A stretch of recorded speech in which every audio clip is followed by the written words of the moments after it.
Before I share with you some what I do knows, I want to talk with you about what I don't know. All right, I have two older brothers. One was in high school in the early 1970s, and this was a time when a high school GED got you a job. All right, and the college degree was exemplary. My other brother, Pat, was in high school in the early 80s, and by this time, the GED wasn't enough to guarantee employment. You needed a college degree. And if you got one, you had a pretty good chance of getting the kind of job that you wanted after you graduated.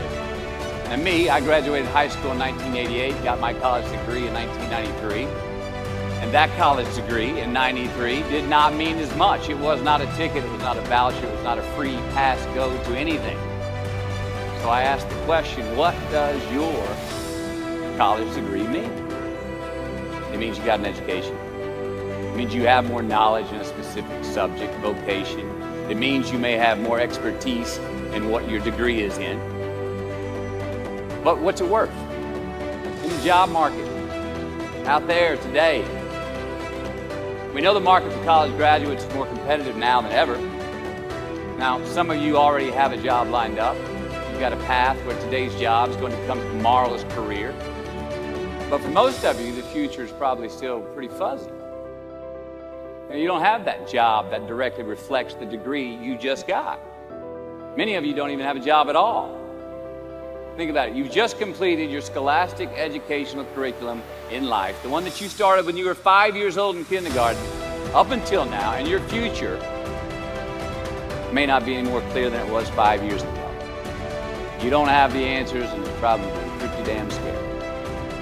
And I say that's okay, because that is how it is. This is the reality that many of you are facing. This is the world that we live in. The sooner that we become less impressed with our life, with our accomplishments, with our career, with whatever that prospect is in front of us, the sooner we become less impressed and more involved with that and these things, the sooner we get a whole lot better at doing it. So, I'm going to talk to you about some things that I've learned in my journey. Most from experience, some of them I heard in passing, many of them I'm still practicing, but all of them I do believe are true. Now, they may be truths to me, but don't think that that makes them mine, because you cannot own a truth. So please think of these as signposts, approaches, paradigms that give some science to satisfaction.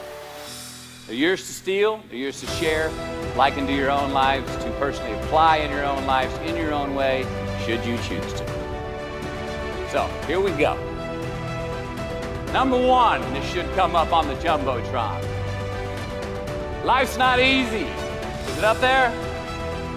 Life is not easy. It is not. Don't try to make it that way. Life's not fair. It never was. It isn't now, and it won't ever be. Do not fall into the trap, the entitlement trap, of feeling like you're a victim. You are not. Get over it and get on with it. And yes, most things are more rewarding when you break a sweat to get them. Number two, I love it. Unbelievable is the stupidest word in the dictionary. Should never come out of our mouths. Think about it.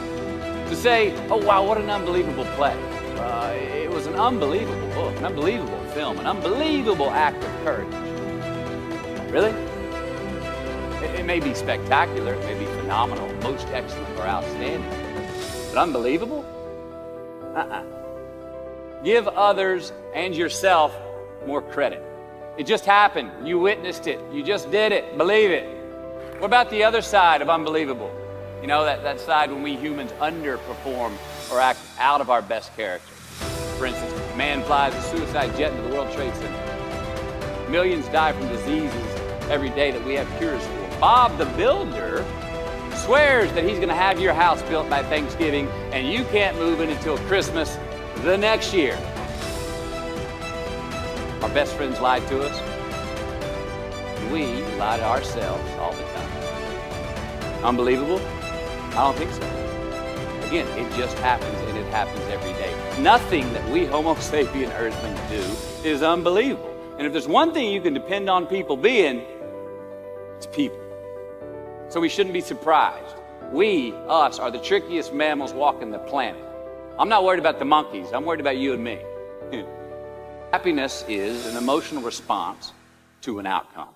If I win, I will be happy. If I don't, I won't. It's an if-then, cause and effect, quid pro quo standard that we cannot sustain because we immediately raise it every time we attain it. You see, happiness demands a certain outcome. It is result reliant. And I say if happiness is what you're after, then you're going to be let down frequently, and you're going to be unhappy much of your time. Joy, though, joy is a different thing. It's something else. Joy is not a choice. It's not a response to some result. It's constant. Joy is the feeling that we have from doing what we are fashioned to do, no matter the outcome.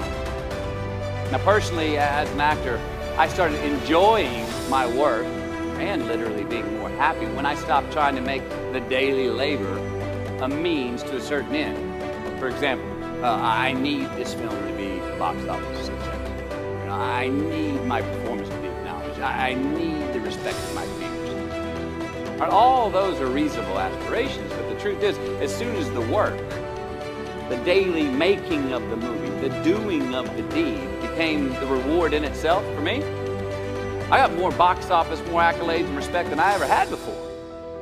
See, joy is always in process. It's under construction. It is in constant approach, alive and well in the doing of what we're fashioned to do and enjoying it.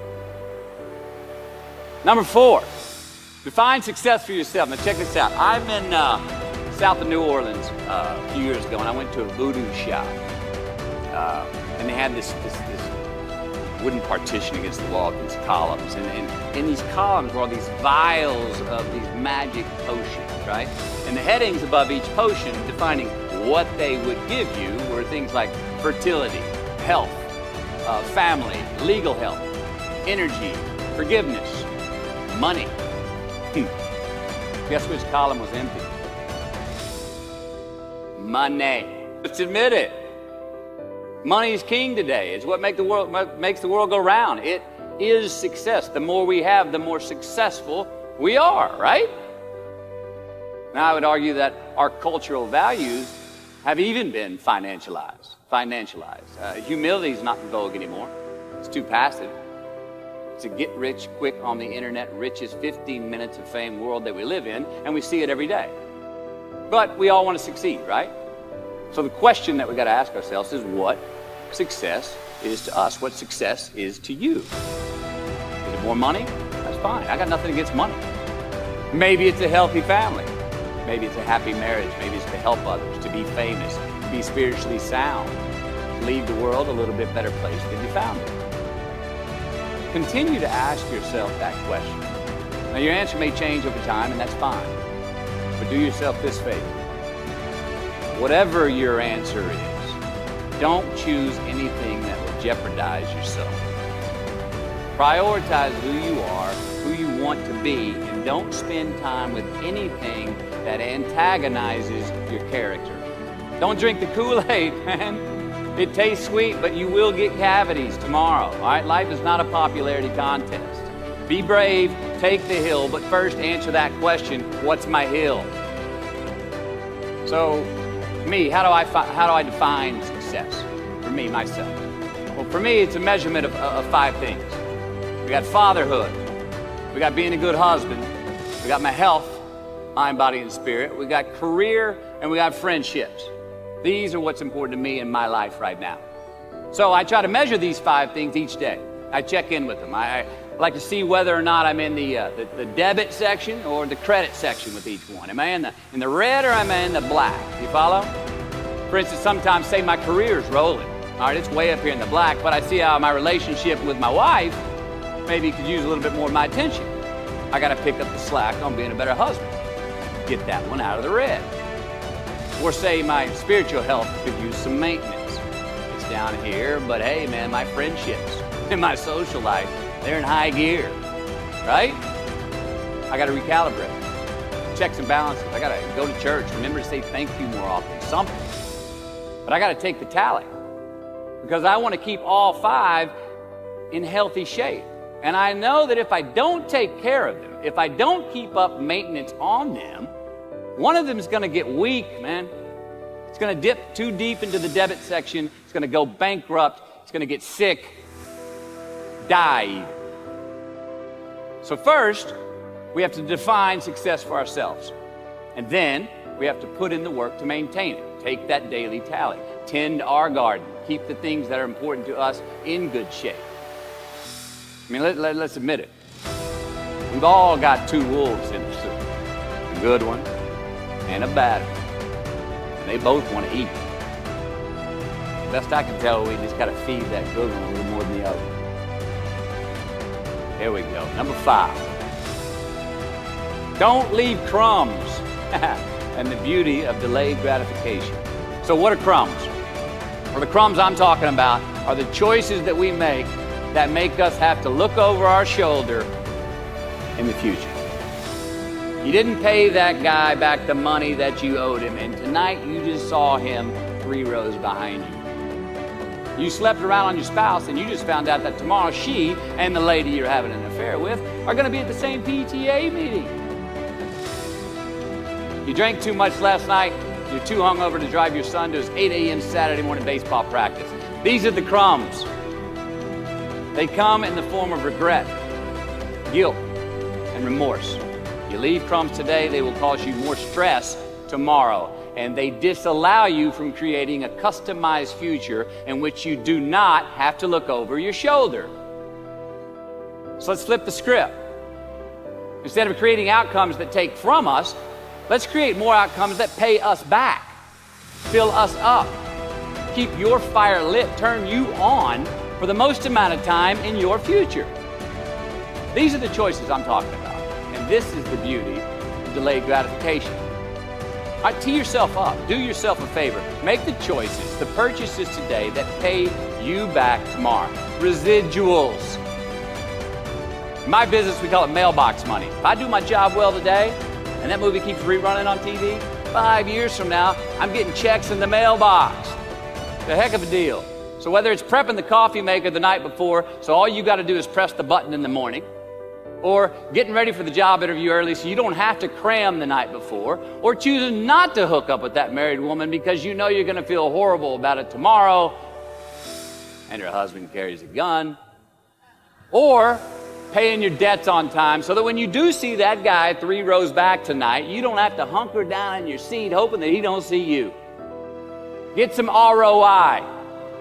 You know what that is? Return on investment. Your investment. You. Customize your future.